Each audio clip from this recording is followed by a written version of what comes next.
En esta oportunidad vamos a escuchar la entrevista con el senador Rubén Gutiérrez, quien ha informado sobre la aprobación de la ley del censo. Mencionó que esta ley fue aprobada por mayoría. También vamos a escuchar pasaje de intervención de Rubén Arias, el economista, quien mencionó que todo fue un fracaso este paro. También mencionó que se informa pues que se ha perdido más de 65.000 empleos por los paros en Santa Cruz y se perdieron 28 millones de dólares al día. La verdad que es lamentable lo que ha ocurrido en Santa Cruz. También el analista político Franklin Gutiérrez mencionó que no era necesario la ley del censo.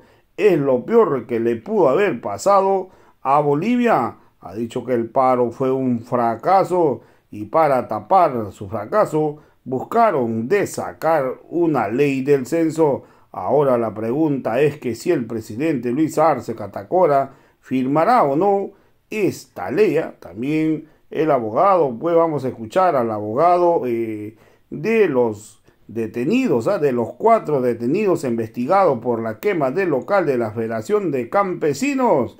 Hoy la verdad que están buscando pues a sus defendidos porque ellos estaban con arresto domiciliario. El día de hoy no se presentaron, están no habidos, se han dado a la fuga estos tipos que participaron pues en la quema del local de la Federación Campesinos en Santa Cruz. Hoy los están buscando para ser detenidos. Entonces vamos a escuchar pasajes pues del abogado, quien dice que no corresponde que le declaren en rebeldía a sus defendidos. Bueno, a ver, primero creo que la figura de la rebeldía no procedería en este momento. Ellos ya son detenidos.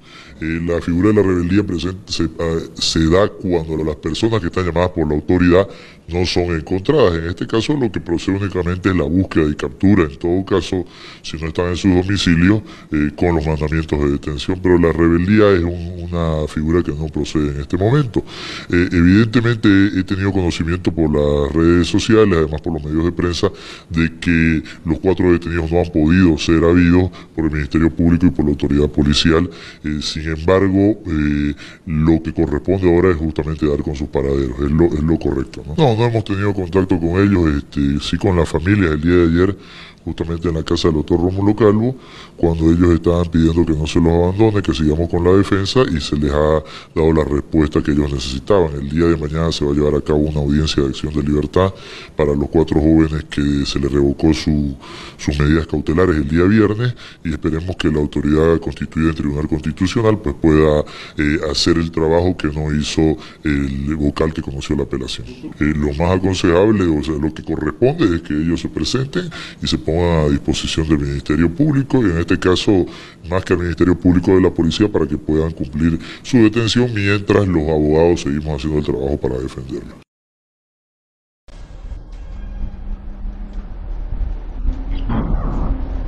¿Está Rubén? ¿Está el senador Gutiérrez? Muchas gracias, muy buenas tardes, un gran saludo cordial a todo tu equipo de trabajo de Bolivia TV. No sé si me escucha. Perfecto, fuerte y claro, lo escuchamos, senador. ¿Ya está lista la ley para promulgarse? ¿Ya está cocinada? Bueno, sí, no sin antes también extender un gran saludo cordial a todo tu equipo de panelistas aquí en la ciudad de La Paz, también al doctor Franklin Gutiérrez, a Rubén mi tocayo, y bueno, a todo el equipo de trabajo, mi querido Pedro. Entonces, bueno, hoy día ha sido un día muy importante para la Cámara de Senadores. Habíamos aguardado durante toda una semana lo que iba a pasar en la Cámara de Diputados.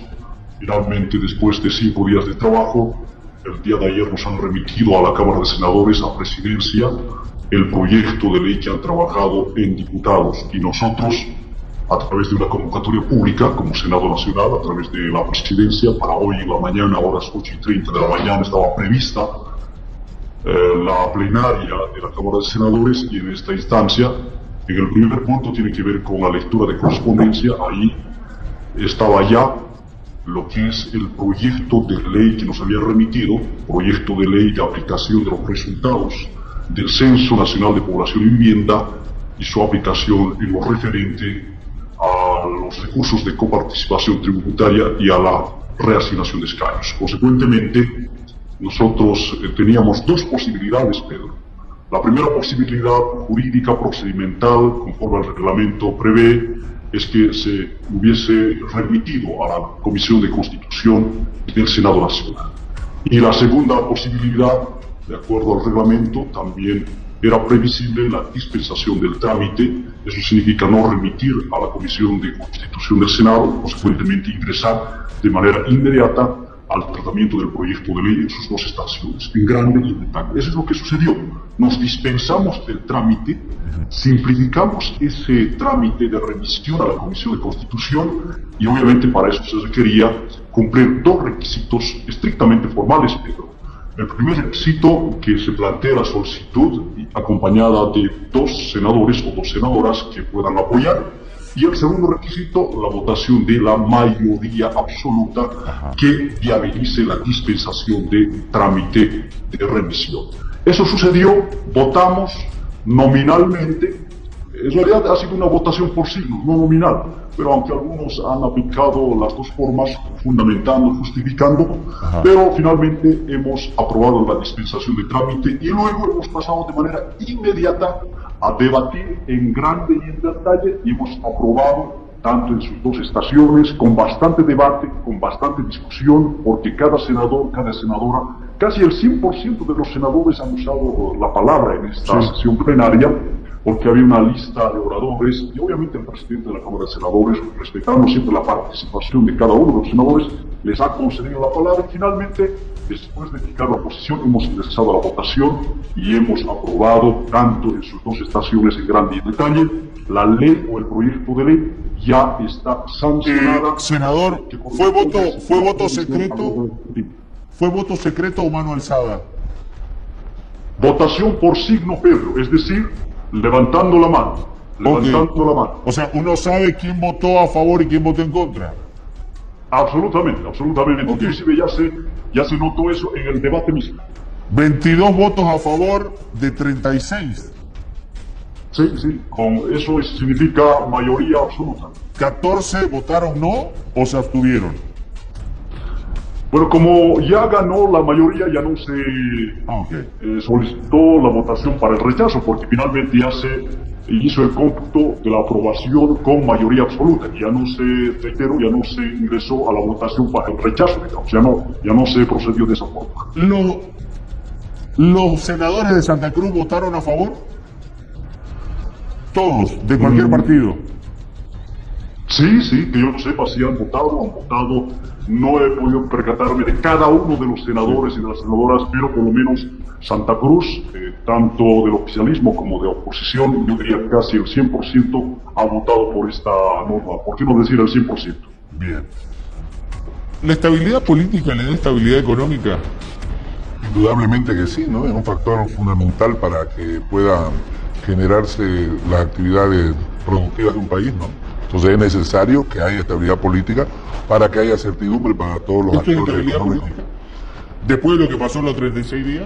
Pero indudablemente que lograr una ley de consenso, una ley que pueda ser conciliada, donde se ha logrado la participación de la mayoría de las fuerzas que están representadas en el Congreso, indudablemente nos genera una oportunidad de estabilidad y de mayor certidumbre para el logro del avance, el objetivo que quiere el país, el tema del censo, ¿no? Rubén, tú eres economista. Sí. ¿La espalda de Santa Cruz es fuerte como para no sentir el golpe de los 36 días de paro?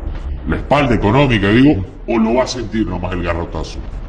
Utilizando la metáfora. Claro, yo creo que no hay economista que pueda decir que no hay un efecto económico importante. ¿Macro, micro? De ambos lados, ¿no? Tanto micro como macro, ¿no? O sea... ¿En lo macro qué va a ser lo más golpeado? En lo macro, el tema del empleo, ¿no? Hay unos datos que ya están revisando un grupo de economistas, de que se habla de que un impacto nacional, por ejemplo, va a representar la posibilidad de la pérdida de 65.000 empleos, ¿no? 65.000 empleos. Sí. ¿Están en riesgo? Están en riesgo. Es más... ¿Consecuencia en paro? como una consecuencia, claro, del paro. No nos olvidemos que la principal economía nacional, que es Santa Cruz, que representa casi el 30% del movimiento económico, ha estado paralizado más de 30 días, ¿no? Entonces eso ha significado una pérdida, claro, de aproximadamente entre 25 a 28 millones de dólares diarios. Eso significa más o menos 900 y pico millones de dólares que se han perdido, que ha sido la pérdida, digamos, del paro, una consecuencia que en general todos los economistas, no hay un economista que vaya a decir que no ha habido una consecuencia económica importante, ¿no? Bien. Franklin, ley en consenso. Esto era lo que tenía que ser el comité interinstitucional, digo, mover parlamentarios, mover la maquinaria política de Santa Cruz, entre oficialistas y oposición, y no llegar a los 36 días. ¿Qué lectura nos deja de que en el Senado, viste que había muchos fantasmas, muchos rumores, ¿no? Mucho bajo sospecha dando vuelta, y de pronto dicen, inclusive saltemos, dispensemos trámites, acortemos los tiempos, simplifiquemos los trámites y vamos a votar y ya tenemos ley? Bueno, buenas tardes a todos. Pedro, placer estar nuevamente contigo. Bueno, yo tengo una lectura totalmente distinta. A ver, me gusta eso. Yo tengo una idea muy clara. Para mí esa ley no era necesaria. No era necesario el paro, no era necesario la ley. La ley para mí viene a ser un sana, porque lógicamente, de la forma como se ha aprobado la ley, es precisamente tal vez por un principio de la paz social, para buscar una estabilidad económica en el país, para que la gente no sufra. Pero dentro del marco de la jurisprudencia legislativa, es lo peor que pudo haber sucedido con el sistema, puesto que el decreto supremo que emitió el presidente Arce ya era suficiente para poder arrancar con el censo. Además, que yo considero que el proyecto de ley que ha sido aprobado en el legislativo debe reflejar lo que dice el 146.5 sumar. Yo primera vez que escucho de que se necesita una ley que tenga por antecedente de hecho de facto un decreto supremo. Una ley se construye en base a hechos sociales, a necesidades sociales, no en base a una necesidad de la desconfianza por un decreto. ¿Dónde se ha visto eso? ¿En qué país se ha visto construir una norma, una ley para que la gente tenga confianza? Es un aspecto sumamente subjetivo. Para mí el tema del fracaso del paro ha buscado un filtro para decir, como hemos fracasado, lograremos que la ley salga y con eso vamos a satisfacer a la gente. Con eso cubrimos nuestro fracaso. Para mí ha sido aquello. Ahora, si comparamos el proyecto de ley con lo que señala el punto 5 romano del 146, ¿qué vamos a encontrar? Por primacía constitucional. Y aquí voy a enfocar lo siguiente. Dice el 146, inciso quinto. Primero, ¿qué deben hacer para poder discutir escaños y distribución económica? Primero, lo que debe hacerse es el censo. El censo ya está programado por el decreto supremo. Una vez que se tiene el censo, pasa al órgano electoral para distribución de escaños y recursos económicos y para que se proyecte la ley. Entonces, recién pasa al debate legislativo. Acá han adelantado todo. Es decir, le han dado certificado de nacimiento a alguien que no ha nacido. Le han dado carnet a alguien que no ha nacido. Claro, lógicamente, todo por la paz social y por un tema de subjetivismo, porque claro, en Santa Cruz dudan del órgano ejecutivo, dicen no pueden cambiar, por aspectos subjetivos buscaremos la ley. Lógicamente, ¿para qué tanta discusión si el pensamiento va a ser por la paz social vamos a sacar la ley? ¿Para qué tanta discusión en la Cámara de Diputados? La Cámara de Diputados debería tomar el ejemplo del Senado. En un día tratar el tema, pasar al Senado. Ahora, yo no sé si el Ejecutivo la va a sancionar la ley. Yo no sé si el Ejecutivo va a convalidar defectos absolutos constitucionales. Le preguntemos al órgano ejecutivo. En los 10 días que le corresponda, ¿va a publicar en la Gaceta el presidente la ley que le va a pasar el legislativo? No sé, porque para mí sería convalidar un defecto absoluto. Consiguientemente, yo creo que si el presidente Arce va a tener la idea de que también hay que darle paz social a Santa Cruz y al país, lógicamente va a sancionar la ley. Pero yo no entiendo, ¿para qué sacrificar a la gente? ¿Para qué haber parado Santa Cruz y afectado a todas sus provincias y a los demás departamentos que viven de la producción y de la comercialización tantos días para llegar a una ley que nada más que es el reflejo del 146 de la Constitución Política del Estado? No entiendo qué.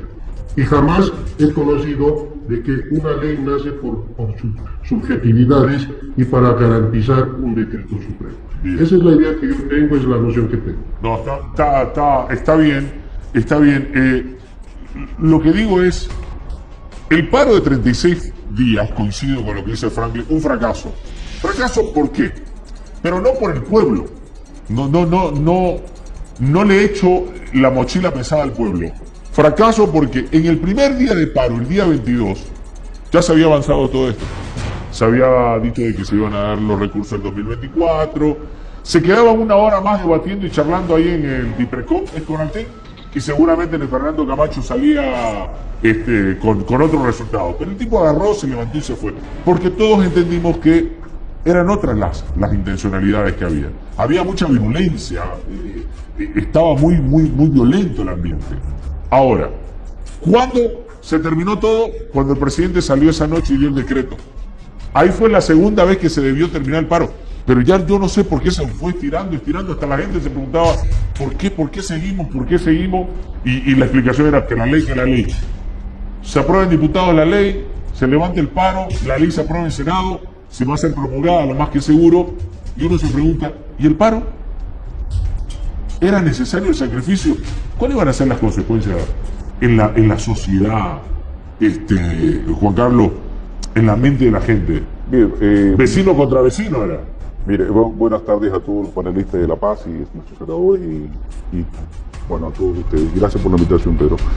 A ver, vamos a partir y quiero contextualizar un poquito la situación, más que todo, más allá de una actualización, es importante ver, cuando hablamos de las teorías de la masa, ¿no es cierto? Hay todo un movimiento psicosocial de la gente. Entonces, y ahí incluso no hay ni manera de que algunas personas reaccionen el por qué estoy actuando o qué estoy demandando de esta manera, sino que se suma a toda esa idea o ese pensamiento que se lucha o que se quiere luchar.